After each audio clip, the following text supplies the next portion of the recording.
हाँ तो बच्चों, अपन आज चैप्टर नंबर कौन सा पढ़ेंगे? चैप्टर नंबर कौन सा है? सरल रेखाएं। सरल रेखाएं में कौन सा है बेटा, बताओ? 9वां चैप्टर। चैप्टर नंबर कौन सा है? 9वां, सरल रेखाएं। चैप्टर का नाम क्या है? सरल रेखाएं। देखो, हम 11 कौन सी क्लास, 10th क्लास में पढ़ के आए हैं इसके बारे में। 10th क्लास में अपने चैप्टर था कौन सा?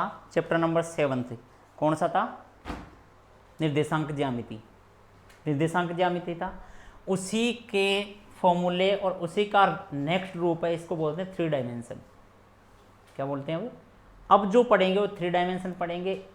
10th क्लास में जो अपन पढ़ के आए हैं वो 2D पढ़ के आए हैं। तो मैं यहाँ 2 वर्ड बोल रहा हूँ, 2D और 3D। दोनों में डिफरेंस क्या है? 2D और 3D दोनों में डिफरेंस क्या है? तो डिफरेंस ये है, दोनों में डिफरेंस ये है कि इसमें 2 एक्सेस होते हैं। अगर हम x और y लेके चल रहे हैं तो x और y होगा, और इसमें 3 x होते हैं, x y z। यानी कि इसको बोला जाता है 3 डायमेंशन, जो कि तुम फिजिक्स में पढ़ चुके हो। जो कि तुम फिजिक्स में पढ़ चुके हो। फिजिक्स में क्या पढ़े हो? 3 डायमेंशन बोले तो इस प्रकार प्रत्येक के बीच में 90 डिग्री हो, है ना, ये 3 डायमेंशन हो गया। 2 डायमेंशन बोले तो केवल x और y ही आएंगे। आगे बात समझ में? जैसे अपन जब ग्राफ पढ़ते हैं तो ग्राफ कौन से होता है? 10th क्लास वाला ग्राफ 2 डायमेंशन ही होता है, 2D में ही होता है। लेकिन अब जो 11th और हायर एजुकेशन की जितनी भी कक्षाएं होगी उसमें पढ़ेंगे अपन 3 डायमेंशन। 3 डायमेंशन बोले तो 3 एक्सेस होते हैं, तीनों के बीच में कितने डिग्री का कोण रहता है? 90 डिग्री का कोण रहता है। आई बात समझ में? अब जो चीज़ें हम 10th क्लास में, जो चीज़ें हम अपन 10th क्लास में 2 डायमेंशन के लिए पढ़ के आए हैं, वो की वही चीज़ें हम किसके लिए पढ़ेंगे? यहाँ पे 3 डायमेंशन के लिए पढ़ेंगे। जैसे 2 बिंदुओं के बीच की दूरी निकालना, अनुपात सूत्र, मध्य बिंदु सूत्र निकाले थे ना, क्षेत्रफल निकालने वाला, ये सारे की सारे बातें हम किस में पढ़ेंगे? चैप्टर नंबर 9th में। चलो शुरुआत करते हैं। आगे देखिए, आगे देखिए। सबसे पहला जो पॉइंट रहेगा बेटा अपना रहेगा 2 बिंदुओं के बीच की दूरी। 2 बिंदुओं के मध्य की दूरी। अब 2 बिंदुओं के बीच के दूरी निकालनी है, जो कि हम पढ़ चुके हैं। पढ़ चुके हैं कि नहीं पढ़ चुके हैं? जैसे मैं कहूँ हमारे पास 2 बिंदु ये है बेटा, एक का नाम A है, एक का नाम B है। अब 3 डायमेंशन के लिए बता रहा हूँ मैं, x1 y1 और z1, x2 y2 और z2। आया कुछ समझ में? डिफरेंस निकालना है अपने को, इसके बीच की दूरी निकालनी है, तो वही सेम काम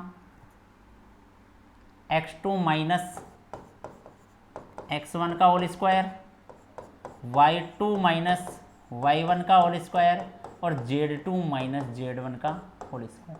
आया कि नहीं आया समझ में? 2 बिंदुओं के मध्य की दूरी निकालनी है, तो ये फॉर्मूला लगाएंगे आगे।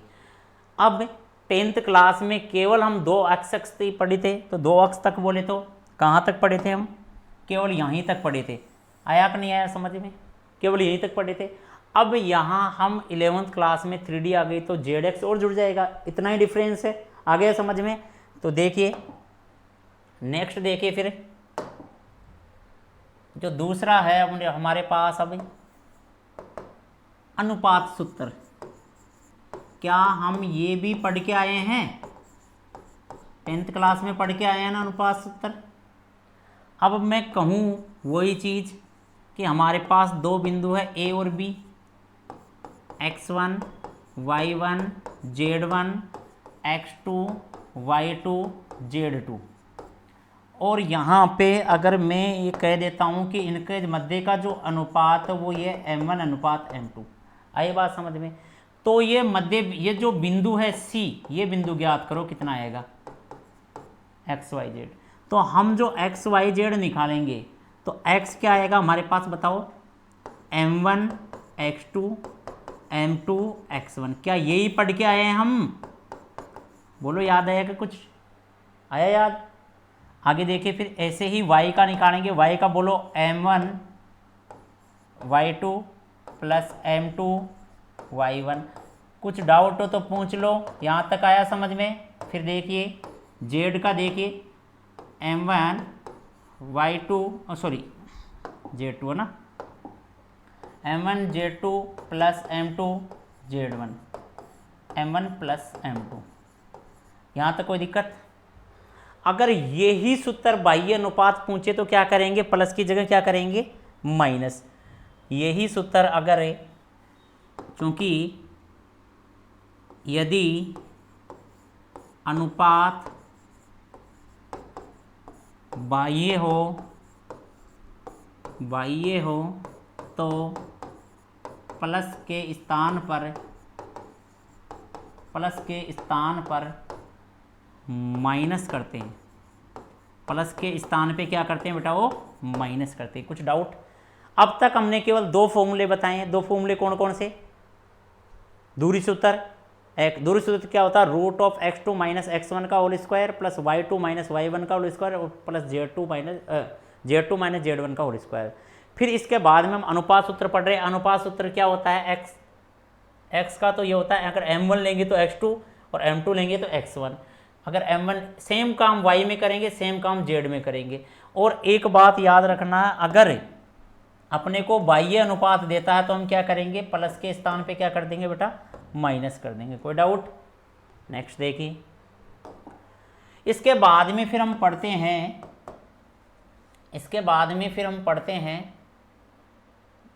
तीसरा पॉइंट है ना ये। इसके बाद में फिर हम पढ़ते हैं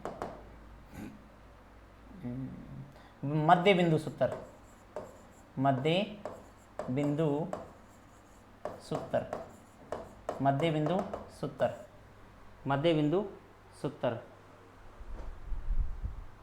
तो मध्य बिंदु सूत्र देखिए। अब मध्य बिंदु जानते हो तुम, A और B हमारे पास क्या है? अगर x1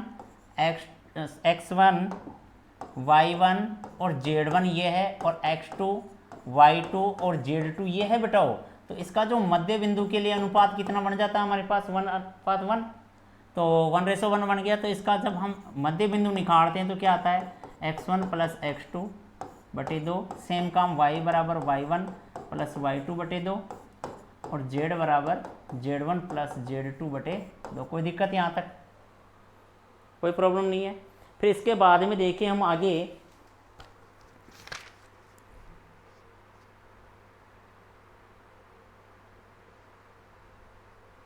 हाँ एक त्रिभुज का क्षेत्रफल का भी निकाले थे।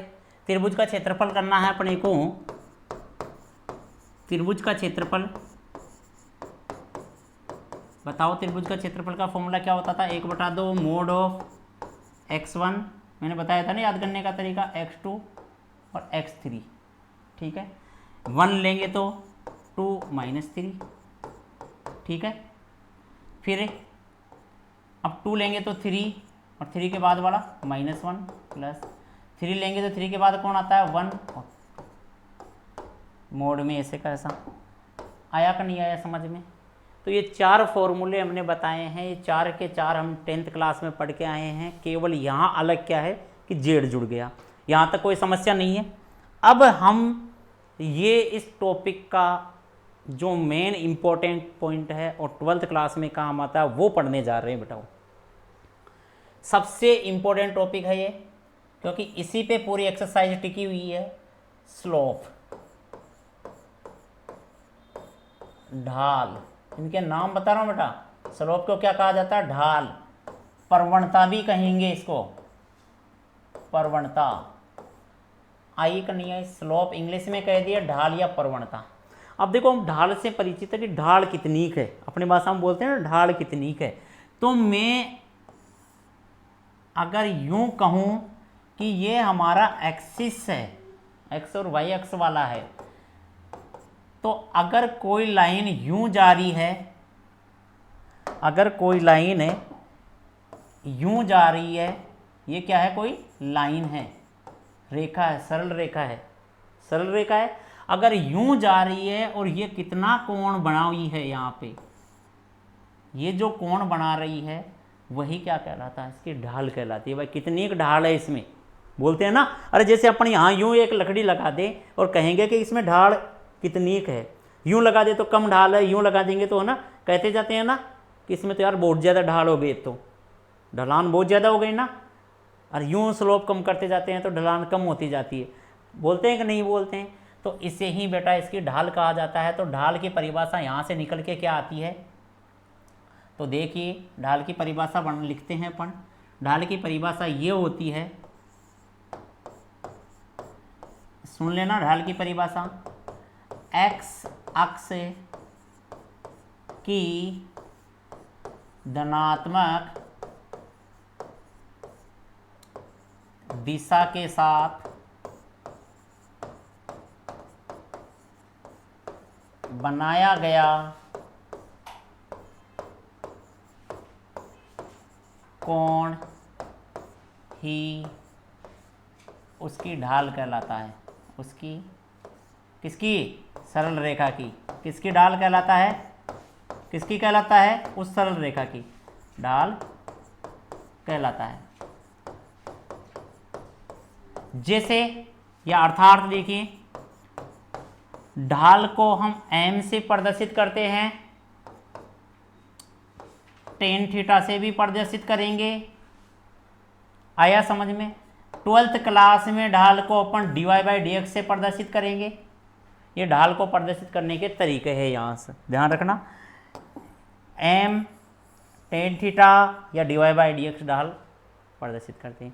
ढाल की परिभाषा समझ में आई कि x अक्ष की धनात्मक दिशा के साथ जो कोण बनाया गया है वो ढाल कहलाता है। मतलब x अक्ष की एक तो धनात्मक दिशा ये हो गई और ये ऋणात्मक हो गई कि नहीं हुई, ये धनात्मक दिशा है, ये ऋणात्मक दिशा है। तो जो कोण किसके साथ बन रहा बताओ, धनात्मक दिशा के साथ ही बन रहा है। आई बात समझ में। तो इसे क्या कहेंगे अपन, ढाल कहेंगे।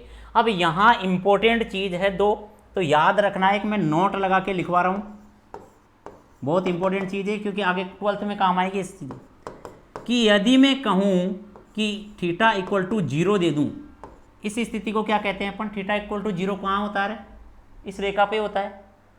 थीटा इक्वल टू 0 इस रेखा पे होता है। इस रेखा को क्या कहते हैं, एक्स अक्ष के समांतर रेखा। क्या कहते हैं इसको, अरे एक्स अक्ष के समांतर ही होगी ना। तो अगर मैं थीटा इक्वल टू 0 रखता हूं तो m का मान कितना आता है बताइए बेटाओ, बोलो 0 आ गया। टेन 0 कितना होता है, 0 होता है। तो एक इंपॉर्टेंट लाइन है कि एक्स एक्स के समांतर रेखा की प्रवणता कितनी होती है, 0। एक्स एक्स के समांतर, एक्स एक्स के जो समांतर रेखा है उसकी प्रवणता कितनी होगी बेटाओ, 0 होगी। आया कि नहीं आया पॉइंट समझ में। नेक्स्ट देखिए दूसरा पॉइंट, यदि मैं थीटा इक्वल टू 90 देता हूं, अब बताओ बेटा थीटा इक्वल टू 90 डिग्री कहाँ हो गया, खड़ी लाइन हो गई। खड़ी लाइन कौन सी होती है, वाई अक्ष के समांतर। खड़ी लाइन कौन सी होती है बेटा, वाई अक्ष के समांतर, वाई अक्ष के समांतर, वाई अक्ष के समांतर रेखा। अब वाई अक्ष के समांतर रेखा है, इसका मतलब हम टेन थीटा का मान निकालेंगे। टेन थीटा का मान यहाँ से कितना आएगा बेटा, 90 डिग्री का मान क्या होता है, टेन 90 डिग्री कितना होता है, इनफाइनाइट। तो याद रखना अगर समांतर रेखा है तो उसकी जो स्लोप प्रवणता ढाल कितनी आएगी, इनफाइनाइट आएगी। यहाँ तक कोई समस्या, आगे समझ में। अब हम प्रवणता निकालना सीखेंगे। यहाँ तक अगर कोई प्रॉब्लम हो तो तुम पूछ सकते हो, स्क्रीनशॉट लेना चाहते हो तुम ले सकते हो, ठीक है। देखो चलो आगे। अब हम ढाल निकालने की विधियां पढ़ेंगे। सबसे पहले विधि है, ढाल निकालने की विधियां पढ़ेंगे, क्यों काम आएगी, जब हम उसकी समीकरण निकालेंगे, किसकी, रेखा की समीकरण निकालेंगे तो वहाँ काम आएगी कि ढाल कैसे निकाली जाती है। आई बच्चों समझ में। तो पहला पॉइंट ये है कि यदि अपने को दो बिंदु दे दे, दो बिंदुओं के मध्य की ढाल, के मध्य ढाल निकला। अब दो बिंदुओं के मध्य की ढाल कैसे निकालते हैं बेटाओ? देखो, अगर मैं कहूं कि हमारी रेखा इस प्रकार है, चलो इसको हम डायग्राम से अच्छी तरह समझा देते हैं कि ये एक्सिस है, x x y x, x x y x. तो यहां देखिए बेटा, अगर कोई रेखा इस प्रकार है, यदि कोई रेखा इस प्रकार है, एक मिनट, यदि कोई रेखा इस प्रकार है तो यहाँ जो कोण बनेगा बेटा, इसी को तो हम ढाल कहते हैं। अर्थात किसको कहते हैं हम? ढाल m equal to tan theta को। टेन थीटा क्या होता है बेटा? लंब बटा आधार होता है कि नहीं होता?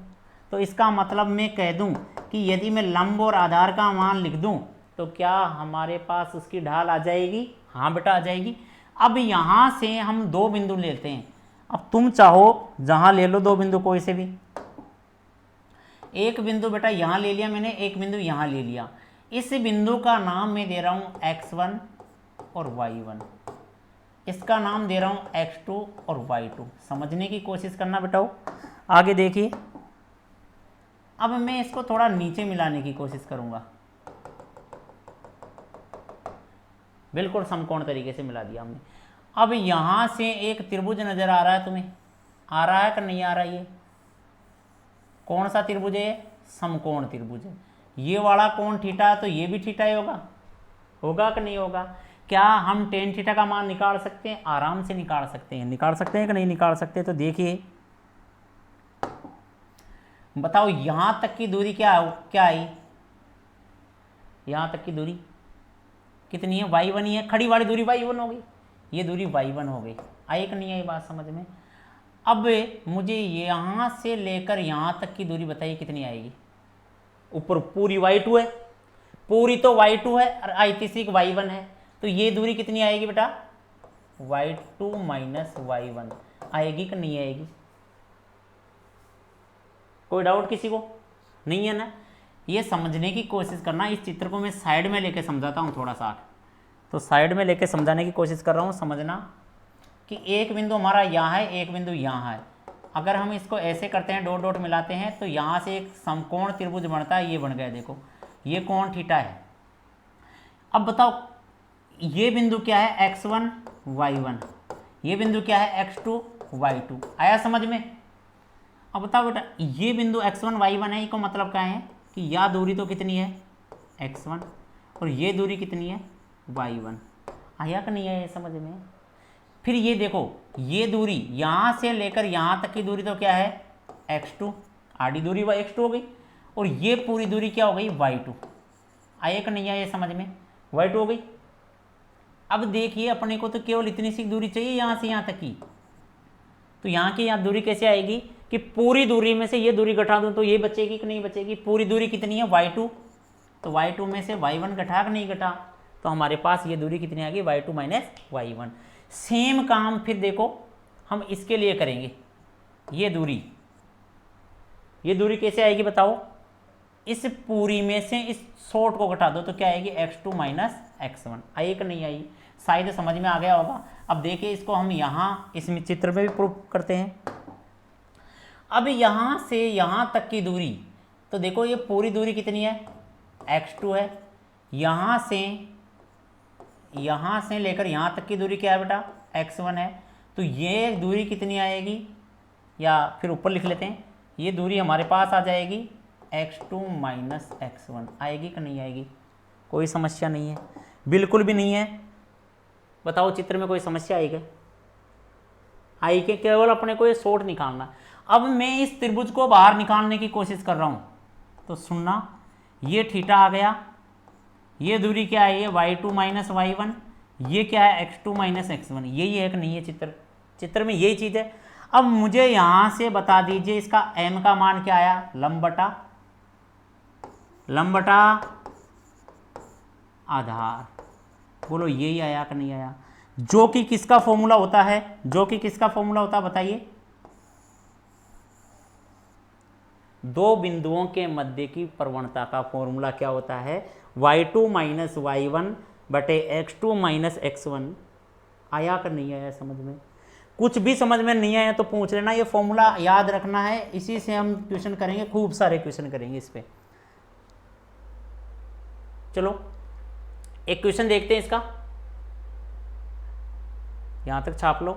नेक्स्ट देखिए क्वेश्चन, देखिए एक अपन इसका एक क्वेश्चन लेके चलते हैं कि मैं कह रहा हूं बेटा तुम्हें -2 और 3 तथा 4 और -6 के मध्य की ढाल ज्ञात कीजिए, के मध्य की ढाल ज्ञात कीजिए, के मध्य की क्या कीजिए बेटा, ढाल ज्ञात कीजिए।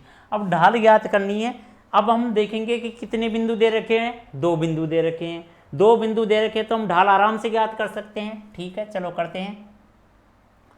चूंकि हम जानते हैं, क्या जानते हैं कि m का जो वहाँ फॉर्मूला होता है वो होता है y2 minus y1 upon x2 minus x1। किसी को कोई समस्या नहीं है ना। अब यहाँ से देखें m इक्वल टू y2 का मान कितना, देखो इसको थोड़ा सा हम इस प्रकार लिख लेते हैं, यहाँ है -2 और 3, यहाँ है हमारे पास 4 और -6 है ना। अब देखो x1 y1 तो ये होता है और x2 y2 ये होता है, तो हम क्या रखेंगे, y2 का मान कितना बताओ, यहाँ से -6, फिर फॉर्मूले के अकॉर्डिंग क्या है माइनस, आया समझ में। फिर y1 का मान क्या है 3 अपॉन, सॉरी यहाँ हमने x2 नहीं लिखा, x2 आएगा यहाँ, क्या आएगा यहाँ x2 आएगा, कोई डाउट। फिर देखो ये कितना 4, फिर सूत्र के अकॉर्डिंग क्या माइनस, फिर कितना माइनस है तो +2 होगा कि नहीं होगा, यहाँ हमारे पास आ गया -9/6, कैंसिल करेंगे तो -3/2। कोई दिक्कत किसी को, ये हमारे पास प्रवणता आ गई है। कोई समस्या हो तो तुम बिल्कुल बेझिझक पूछ सकते हो।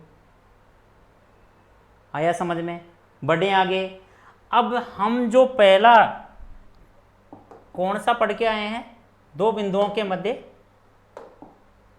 हाँ नीचे देखिए, 2 बिंदुओं के मध्य की ढाल पढ़ चुके हैं।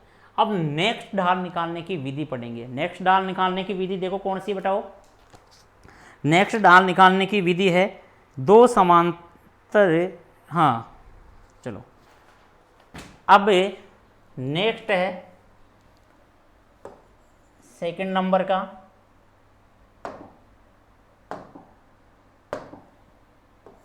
सेकंड नंबर देखे 2 समांतर रेखाओं, 2 समांतर रेखाओं की, समांतर रेखाओं, चलो की लिख दो, की ढालों में संबंध, ढालों में संबंध। अब 2 समांतर रेखाओं की ढालों में हम संबंध बता रहे हैं, ध्यान रखना। अब 2 समांतर रेखाएं लेते हैं, समांतर का अर्थ तुम पहले से ही जानते हो, अभी थोड़ी देर पहले मैंने बताया है कि उनके मध्य कोण कितना होता है 0 डिग्री। अब 2 समांतर रेखाएं हैं, आई बात समझ में। मैं कह रहा हूं इसको L1 नाम दे देता हूं, इसको L2 दे देता हूं, तो L1 की रेखा, L1 की प्रवणता, अगर रेखा L1 की प्रवणता में M1 मानता हूं बेटा हो, और रेखा L2 की प्रवणता, अगर रेखा L2 की प्रवणता में M2 मानता हूं, तो इन दोनों में क्या रिलेशन आएगा वो समझने की कोशिश कीजिए। तो बताइए इनके मध्य कोण कितना हुआ, मध्य जो कोण होता है वो कितना होता है बेटा, अगर इनके बीच में देखो समांतर रेखाओं के बीच में कोण 0 डिग्री होता है, दोनों के बीच 0 डिग्री होगा। तो यहाँ पर एक ही बात याद रखनी है कि दोनों की प्रवणताएं क्या होगी बेटा, M1 बराबर M2 होगी। दोनों की प्रवणताएं क्या होगी यहाँ पे, M1 बराबर M2 होगी। आया कर नहीं आया समझ में। कैसे प्रूफ करते हैं, हमारे पास एक फॉर्मूला होता है बेटा 2 प्रवणताओं के मध्य संबंध निकालने का, tan theta equal to M1 minus M2, M1 minus M2 upon 1 plus M1 M2। इस फॉर्मूले के द्वारा हम क्या निकालते हैं, प्रवणताओं में संबंध निकालते हैं। ये तो मैंने बता दिया कि ये क्या होती है, बराबर होती है। इम्पोर्टेंट बात है, याद रख लेना कि उनकी जो प्रवणताएं हैं वो क्या होती है, उनकी जो प्रवणताएं होती है वो बराबर होती है। किनकी? समांतर रेखाओं की। यदि दो रेखाएं समांतर है तो उनकी प्रवणताएं क्या होगी, बराबर। हम प्रूफ करते हैं कैसे, कोण कितना होता है बेटा, 0 डिग्री। कैसे? अरे दो समांतर रेखाएं हैं, इनके बीच में कोई कोण ही नहीं है, ये तो प्रतिच्छेद करती तब आता कोण। तो अब आगे देखिए, m1 minus m2 1 plus m1 m2। tan 0 का मान 0 ही होता है क्या? हाँ गुरुजी 0 ही होता है। अब देखिए m1 माइनस m2 और 1 प्लस m1 m2, मोड को हटाएंगे तो यहाँ से देखो 0 है, ये पूरा मान 0 में चला जाएगा, तो क्या बचेगा, केवल m1 minus m2 equal to 0। देखो 0 गया कि नहीं गया? अरे वर्जर गुणा करेंगे 0 में गया। अब मुझे यहाँ से बताइए क्या m1 m2 बराबर आया कि नहीं आया? फॉर्मूले से व्युत्पन्न कर चुके हैं। तो दो समांतर रेखाओं के मध्य की ढाल क्या होती है, m1 m2 होती है, यानी बराबर होती है दोनों। यदि रेखाएं समांतर दे दिया तो उनकी ढाल क्या होगी, बराबर। अब तक हम दो बात पढ़ चुके हैं ढाल की। अगर दो बिंदु दे रखा तो कैसे निकालेंगे, कैसे निकालेंगे, y2 माइनस y1 बटा x2 माइनस x1। अगर अपने को दो समांतर रेखाएं दे रखा है तो उनकी ढाल क्या होती है, बराबर होती है। तो यहां से हम एक बात लिख सकते हैं, क्या लिख सकते हैं बताइए, यदि यहां से हम एक बात लिख सकते हैं, क्या लिख सकते हैं बताओ, यदि दो रेखाएं समांतर है, यदि दो रेखाएं समांतर है तो उनकी ढाल समान होगी। क्या होगी, समान होगी। ये बात शायद समझ में आ गई होगी। नेक्स्ट इसको एक एग्जाम्पल से समझते हैं अपन। आगे देखिए, मैं एक क्वेश्चन देता हूं तुम्हें। क्वेश्चन ये है कि क्वेश्चन क्या समझना, बहुत ईजी है इसमें। तो अगर मैं कह दूं एक रेखा की ढाल m1 बराबर 4 है तो m2 कितनी आएगी, वो भी 4 ही आएगी। तो इसमें तो कोई समझना ही नहीं, इसमें थोड़ा आगे समझना है। फिर आगे देखिए, तीसरा, दो लंबवत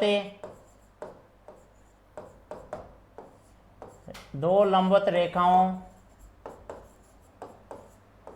की ढालों में संबंध, दो लंबवत रेखाओं की ढालों में संबंध। अब दो लंबवत रेखाओं की ढालों में संबंध, अब लंबवत का अर्थ क्या होता है बताओ, उनके बीच में कितना कोण हो। लंबवत का मतलब होता है उनके बीच में कितना कोण हो, 90 डिग्री का कोण हो। जैसे कि ये कोई रेखाएं जा रही है, ये L1 है और ये L2 है। इसकी स्लोप मैंने m1 मान ली और इसकी स्लोप हमने क्या मान ली, m2 मान ली। तो मुझे बता दीजिए इनके बीच में कोण कितना है, 90 डिग्री। आई बात समझ में? उसी सूत्र से, जब थोड़ी देर पहले हमने लिखा था, उसी सूत्र से हम इसकी प्रवणता निकालते हैं। टेन थीटा का फॉर्मूला क्या होता है बताओ, m1 माइनस m2 बटा 1 प्लस m1 m2। कोई समस्या? कितना लिखेंगे, tan 90 डिग्री। कितना लिखेंगे, tan 90 डिग्री। अब यहाँ देखिए m1 माइनस m2 बटे 1 प्लस m1 m2। कोई डाउट है? 90 डिग्री का मान क्या होता है, इनफाइनाइट। इनफाइनाइट को क्या कहते हैं अपन, 1/0। 90 डिग्री का मान क्या होता है बेटा, अनंत। अनंत को क्या 1/0 ही लिखते हैं कि नहीं लिखते हैं हम? हाँ गुरुजी ये लिखते हैं। m1 माइनस, अब देखो यहाँ से हम मोड को उठा सकते हैं, तो मोड को उठाएंगे तो क्या बचेगा, m1 माइनस m2 और 1 प्लस m1 m2। अगर इसको क्रॉस गुणा करेंगे तो ये तो इससे गुणा हो जाएगा, ये तो इससे गुणा हो गया और ये 0 से हो गया। तो यहाँ से m1 m2 इक्वल टू कितना आया, -1। आया कि नहीं आया समझ में? ये ध्यान रखना, बहुत ज़्यादा काम आएगा आगे भी, जब हम समीकरण निकालेंगे तब काम आएगा। यहाँ तक कोई समस्या? दो लंबवत रेखाएं आए तो उनकी प्रवणताएं का जो संबंध होता है क्या होता है, m1 गुणा m2 बराबर -1। अब मैं यहाँ से पूछता हूँ कि अगर समांतर रेखाएं हैं तो उनकी प्रवणताएं क्या होगी, बराबर। और लंबवत रेखाएं हैं तो उनकी प्रवणताओं का संबंध क्या होता है, m1 m2 का मान क्या आता, -1 आता, जो कि हम प्रूफ कर चुके हैं। यहाँ तक किसी को कोई प्रॉब्लम नहीं है। अब इसका तो हम एक एग्जाम्पल कर सकते हैं आराम से। एग्जाम्पल ये है कि यदि मैं कहूँ दो रेखाएं लंबवत है, L1 लंबवत L2, ऐसे दे दें तो देखिए यदि L1 इसकी जो प्रवणता है, m1 की प्रवणता मैं तुम्हें दे रहा हूँ, जैसे माइनस का 1/3 दे दिया और मैं कह रहा हूँ m2 ज्ञात कीजिए। मैं कह रहा हूँ इसी क्वेश्चन में m2 ज्ञात कीजिए कितनी आएगी। तो कैसे करेंगे, क्योंकि हम जानते हैं m1 m2 इक्वल टू क्या होता है, -1। m1 की जगह कितना रखेंगे, -1/3, और m2 की जगह क्या रखेंगे, m2 तो ज्ञात करना है। अब ये इधर जाके देखो 3 ऊपर होगा और 1 नीचे होगा कि नहीं होगा, माइनस से माइनस कैंसिल और 3/1, यहाँ से आ गया हमारे पास 3। m2 का मान कितना आ गया, 3। कोई डाउट, ऐसे निकाल सकते हैं कि नहीं निकाल सकते हैं। आगे बढ़िए, आगे देखिए, आगे हमारे पास है, आगे देखिए अगला टॉपिक। अब चलो क्वेश्चन कर लेते हैं अपन, बुक्स के क्वेश्चन देखिए। एग्जाम्पल नंबर फर्स्ट देखिए, उन रेखाओं की ढाल ज्ञात कीजिए। पहला क्वेश्चन कह रखा है कि ढाल ज्ञात कीजिए। पहले क्वेश्चन में क्या पूछा गया है, ये क्या है, उदाहरण है बुक का।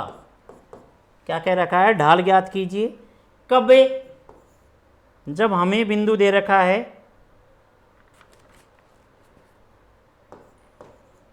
3, -2, -1 और 4, ये बिंदु दे रखा है। तो हमें क्या कह रखा है कि इसकी प्रवणता निकालिए। कि फॉर्मूला क्या लगेगा बताइए, बोलिए, बोलो बोलो, y2 - y1 upon x2 - x1। अब यहाँ रखेंगे तो बताइए क्या आएगा, 4।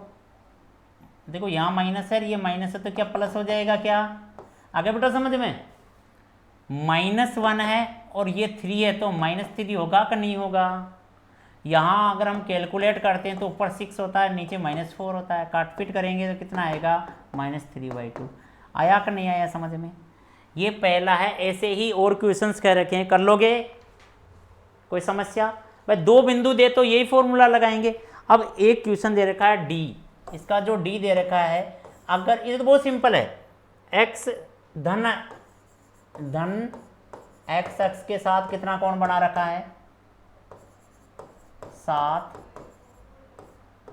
डिग्री का कोण है, 60 डिग्री का कोण बना रखा है। अब धन अक्ष के साथ 60 डिग्री का कोण बना रहा है, इसका अर्थ क्या है बेटा, कि यदि मैं इस रेखा को यूं खींचता हूं तो ये धनात्मक एक्स के साथ कितना कोण बना रही है बेटा, 60 डिग्री का कोण बना रही है। बना रही है कि नहीं बना रही। तो हम यहाँ से क्या कह सकते हैं, प्रवणता का फॉर्मूला गुरुदेव हम जानते हैं, tan थीटा बराबर tan थीटा होता है। तो कुछ नहीं है, tan 60 लिख दो। 60 लिखेंगे तो यहाँ क्या आएगा, क्या आएगा बेटा, tan 60 का मान जानते हैं ना अपन, √3 आ जाएगा। बहुत सिंपल है कि नहीं है। इसी के आधार पे एक क्वेश्चन दे रहा हूं मैं, एक एग्जाम्पल है, बहुत अच्छा एग्जाम्पल है, सुनना। जैसे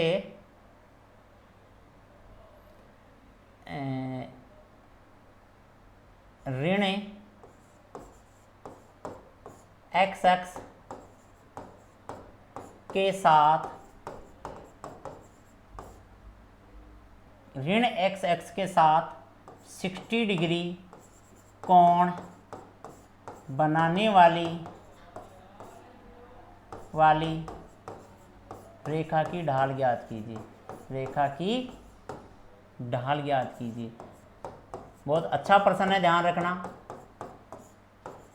क्या कहा हमने कि एक ऋण x अक्ष के साथ 60 डिग्री का कोण बना रही है। तो इसका सबसे पहले हम चित्र बनाते हैं। ये x है, कौन सा वाला, धन वाला। ये कौन सा है बेटा, ऋण वाला x है। ये y है और ये -y है। आया कि नहीं आया समझ में। अब चलो देखिए, अपनी जो रेखा बन रही है वो कैसी बन रही है अब की बार बेटा, ये से बन रही है। कौन कह रखा है, हम नहीं कह रखे, प्रश्न कह रखा है, हम थोड़ी कह रहे हैं। हम नहीं कह रहे बेटा, प्रश्न कह रहा है, प्रश्न ये कह रहा है मुन्नाओ एक्स एक्स के साथ 60 डिग्री का कोण बना रहा है, और वो भी कौन सा वाला एक्स, ऋण एक्स के साथ। ऋण एक्स यही है कि नहीं है, आया समझ में। तो यहाँ कितना बना रहा है 60। अब क्या हम प्रवणता के लिए 60 डिग्री ले सकते हैं क्या? नहीं ले सकते। क्यों नहीं ले सकते? क्योंकि सर अभी आपने पढ़ाया थोड़ी देर पहले ढाल की परिभाषा में कि ढाल की परिभाषा क्या होती है कि एक्स एक्स के साथ जो धनात्मक दिशा में के साथ कोण बनता है वही क्या कहलाता है, उसकी प्रवणता। तो हमें ऋण का दे रखा है, क्या हम धनात्मक का निकाल सकते हैं? हाँ निकाल सकते हैं। धनात्मक का कौन सा है बेटा? धनात्मक का क्या यही है क्या? धनात्मक तो यही है। अरे इस x के साथ कितना कोण बना रही है, कितना कोण बना रही है बताओ बेटा? 120 डिग्री। क्यों 120 डिग्री? टोटल 180 है तो 120 हो गया। अब अगर हमें प्रवणता निकालनी है तो टेन थीटा का जो फॉर्मूला लगाएंगे उसमें कोण कितना लेंगे बताओ? Ten 120 degree. कितना लेंगे? Ten 120 degree.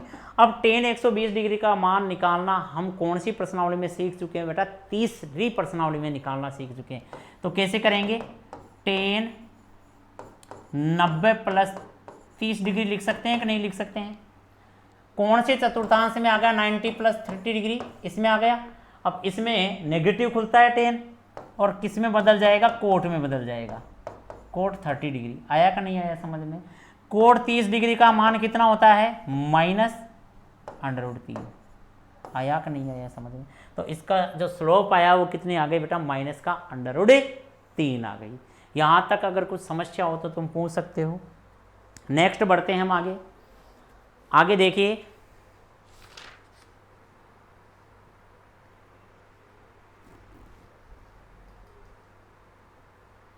दूसरा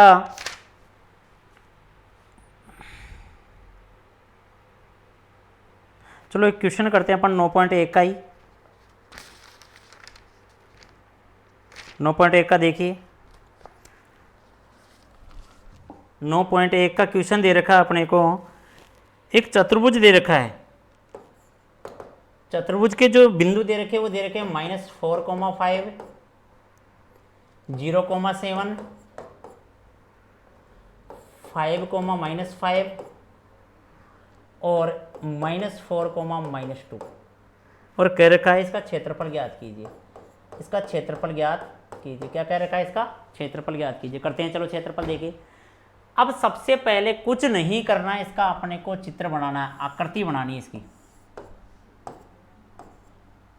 बनाते और ये काम हम खूब 10th क्लास में करके आए, ये चीज़ें करके आए। 7.1 प्रश्नावली में ही है ये सवाल, है ना? है कि नहीं है? तो बताओ -4,5 इसी जगह आएगा कि नहीं आएगा? बोलो। ग्राफ प्रदर्शित करना जानते हो? -4,5 यहाँ आ गया। 0,7 कौन सी जगह आएगा? इसी पे आएगा। थोड़ा सा आगे इसको नीचे बना लेते हैं। -4,5 और 0,7 जैसे यहाँ लिख लेते हैं। ये 0,0 है ना, 0,7 ऊपर ही आएगा। आगे देखिए 5,-5 कौन सी जगह आएगा? 5,-5 इस जगह आएगा। 5,-5। नेक्स्ट देखिए -4 और -2, -4 और -2 यहाँ आ जाएगा। ऊपर ले लेते हैं थोड़ा, -2 यहाँ आ जाएगा। तो -4 और -2 अगर हम इन सबको मिलाते हैं तो हमारे पास चतुर्भुज निकल के आता है ऐसा। निकल के आता है कि नहीं आता है बताओ? आता है कि नहीं आता है? अब हमें इसका क्षेत्रफल निकालना है। अब तुम पूछोगे सर अभी तो आपने त्रिभुज का निकालना बताया है, तो त्रिभुज से नहीं निकाल सकते कि हम 10th क्लास में भी निकाल के आए हैं। 10th क्लास में भी सेम क्वेश्चन थे। अब इसी का अगर हम त्रिभुज बनाएंगे तो क्या 2 त्रिभुज बनेंगे कि नहीं बनेंगे? विकर्ण डाल दो, चाहे यूं डाल दो, चाहे यूं डाल दो, कोई सा भी डाल दो। बताओ इसका सबसे पहले नामकरण कर देंगे A, B, C और D। अगर हम विकर्ण कौन सा डालें, कैसे भी डाल दो, तुम्हारी मर्जी आवे वैसे डाल दो। ये डाल दिए तो एक त्रिभुज ये बन गया और दूसरा त्रिभुज नीचे बन गया। दोनों का क्षेत्रफल निकालेंगे और उनको क्या कर देंगे? जोड़ देंगे। तो सबसे पहले कौन सा ले लेते हैं बताओ? सबसे पहले कौन सा लेते हैं? त्रिभुज ऊपर वाला ले लो ADC। ADC का क्षेत्रफल निकालेंगे। सबसे पहले हम किसका निकालेंगे बताओ, एडीसी का क्षेत्रफल निकालेंगे। तो देखिए क्या आएगा, फॉर्मूला तो जानते हो तुम क्षेत्रफल का, 1/2 मोड ऑफ, बोलिए x1 लेंगे तो y2 माइनस y1, या अगर तुम मान लो ये फॉर्मूला भूल जाए तो ऐसे भी निकाल सकते हैं, कि नहीं निकाल सकते, मैंने बताया था तुम्हें, बताया था ना, 10th क्लास में भी निकाल के आए हो। तो इसको देखो सारणी का मान कैसे निकालते हैं, 1/2 भी आता है आगे। अब देखो इसको छोड़ते हैं x1 को, तो कैसे आएगा, y2 माइनस y3 आया समझ में। फिर दूसरा माइनस आता है, सारणी का जब हम मान निकालते हैं दूसरा माइनस आता है। अगर हम इसको छोड़े तो क्या आया, y1 माइनस y3। नेक्स्ट देखिए x3 निकालते हैं तो इसको छोड़ा तो y1 माइनस y2, ये लो। अब अगर हम इसको उल्टा कर देते हैं तो यहाँ प्लस चिन्ह आता है, y3 माइनस y। तो ये एक ट्रिक का तौर पे हमने बताया था, अगर x1 ले रहे हैं तो 1 के आगे कौन बीच में आएंगे, तो y, 1 के आगे कौन आता है 2, और यहाँ आ जाएगा 3, कौन सा आ गया बेटा 3। फिर देखिए दूसरा x2, अब 2 आएंगे तो दोनों y आएंगे अंदर, आएंगे कि नहीं आएंगे, लेकिन अगर 2 आ रहा है 2 के बाद में कौन आता है 3 के बाद में वापस कौन सा आ जाएगा 1। फिर आगे देखिए x3, 3 के बाद में अंदर आएंगे तो y, अब 3 के बाद में कौन सा आता है वापस 1, और 1 के बाद 2, आया कि नहीं आया, फॉर्मूला बन गया। अब यहाँ से कुछ नहीं करना, इसमें मान रखने हैं और अपने दोनों त्रिभुजों के क्षेत्रफल को जोड़ देना है। तो अगर इसका नाम a1 देना चाहिए तो a1 1/2 मोड इसलिए लगा रहे हैं क्योंकि क्षेत्रफल हमेशा किस में आता है, धनात्मक आता है, प्लस आता है। x1 का मान कितना है बेटा, यहाँ देखो, इसको x1 मानेंगे, इसको x2 मानेंगे, इसको x3 मानेंगे, तो बताओ a का मान कितना है -4। अब x देखो यहाँ हम लिख लेंगे, थोड़ा सा कन्फ्यूजन हो रहा है वहाँ देखने में तुम्हें, -4 5, b का मान कितना है, b का नहीं d का लेंगे, d का मान कितना है 0.7, और c का मान कितना है 5 -5। अब बताइए यहाँ पे -4 आ गया, अब y2 कितना है 7, और y3 कितना है ये, तो 7 + 5 आया कि नहीं आया समझ में, प्लस क्यों हुआ, माइनस है। और x2 कितना है बेटा 0। अब देखो y3 कितना है -5, और y1 कितना है 5, तो -5 हो गया। x3 कितना है 5, अब आगे देखो y1 कितना -4, y2 कितना है बेटा, सॉरी -4 नहीं है, आगे देखिए 7 + 5 ये हो गया, और आगे देखिए फिर इसमें y1 कितना 5 -7। कुछ पूछना चाहते हो, नेक्स्ट देखिए a1 कितना आएगा 1/2 -4 × 12 है। अब ये तो 0 हो गया पूरा ही, अंदर गुणा करें तो। आगे देखिए यहाँ कितना आया, प्लस का 5 है और -2, ठीक है। इसको जैसे ही अपन कैलकुलेट करते हैं तो हमारे पास आता है 12 चौक 48, और यहाँ आ गए -10। इसको 1/2 एज इट इज, अंदर कितना आ गए बोलिए -58। अब यहाँ से देखिए मोड खोलेंगे तो प्लस आएगा, यहाँ से जो क्षेत्रफल आया हमारा कितना आया बेटा 29 वर्ग इकाई। अब ये जो आया है बेटा किसका आया है, एक त्रिभुज का आया है। अब दूसरे त्रिभुज का भी निकालेंगे और दोनों को क्या कर देंगे, जोड़ देंगे। अब दूसरा त्रिभुज कौन सा है बेटा, त्रिभुज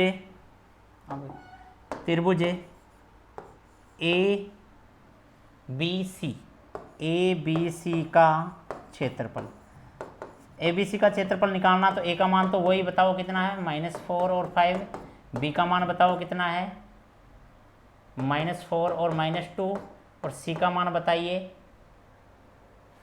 5 और -5। कोई डाउट किसी को? अब इनके बीच का फॉर्मूला लगाएंगे, बताइए क्या होगा, A2 इसको दे देते हैं 1/2 मोड, फॉर्मूला हमारे पास है x1 का मान -4 आ गया।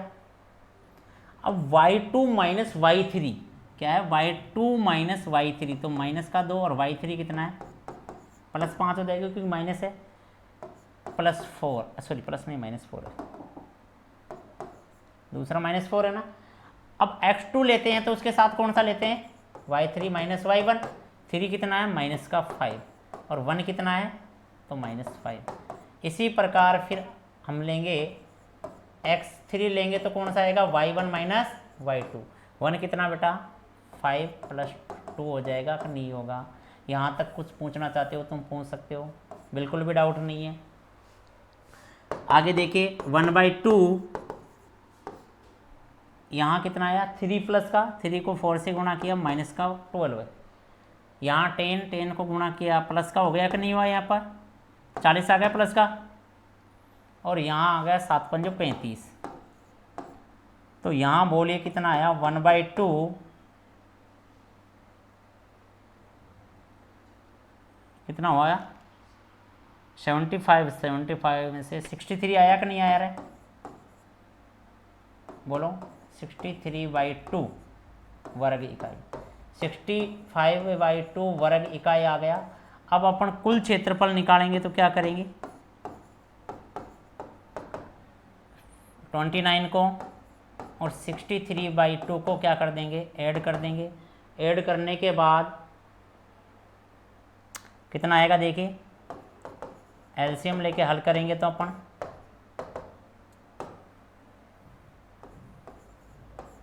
आया कि नहीं आया समझ में, यहाँ तक कोई समस्या हो तो बताइए यहाँ तक।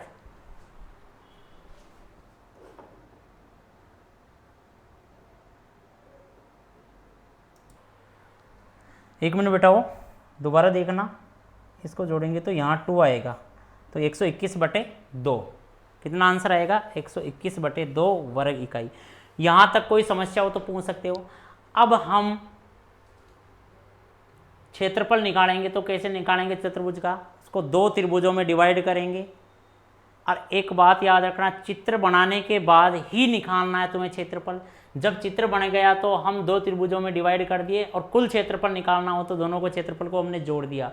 जोड़ने पे कितना आया बताओ, जोड़ने पे कितना आया 121/2 कितना आया बताओ 121/2, जो कि अपना टोटल क्षेत्रफल है किसका, इस चतुर्भुज का।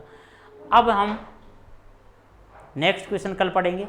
अगर यहाँ तक की कोई भी समस्या है तो तुम बिल्कुल बेझिझक होकर कर लाना, और एग्जाम्पल और सारे क्वेश्चन कर लेना, ठीक है।